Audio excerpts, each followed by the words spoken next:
मेरो काठमाडौँको flight book भयो भोलिको। भयो। ए म मन्दिरमा तिम्रो नाम निक्लेपछि दान गर्न जाउँला भनेको थिएँ। टुप्रो यस्तो छ कसले लैदिन्छ खोइ। अनि दान गर्नलाई किन हिँडेर जानु पर्यो त नि? यहाँ मोबाइलबाट पनि हुन्छ त आमा आजकल। ए कस कहाँ जान्छ कस कहाँ के हेर्ने हो?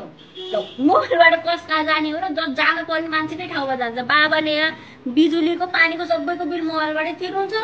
अन्त सिकाइदेऊ त्यसो भए।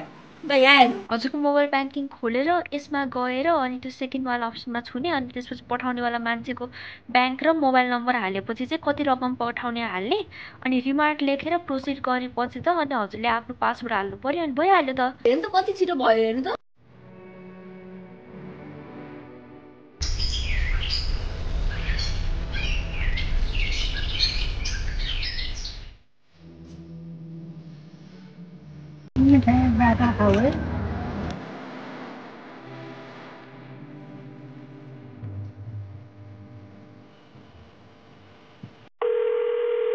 हेलो हेलो आमा, त्यो फोन अगाडि राख्नु त, भिडियो कल हो।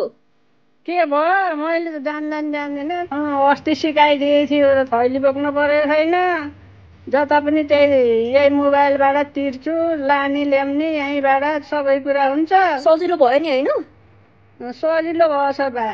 ए साँच्चै? अनि आमा भोलि मेरो बुटोलमा कार्यक्रम छ, भोलि बुटोल जाँदैछु म, त्यही भन्नलाई फोन गरेको खासमा। ए ल राम्रोसित जाऊ है त। ल अब म राख्छु है त अहिले। ए पर त एकछिन। के गर्नु थाल्नुभयो?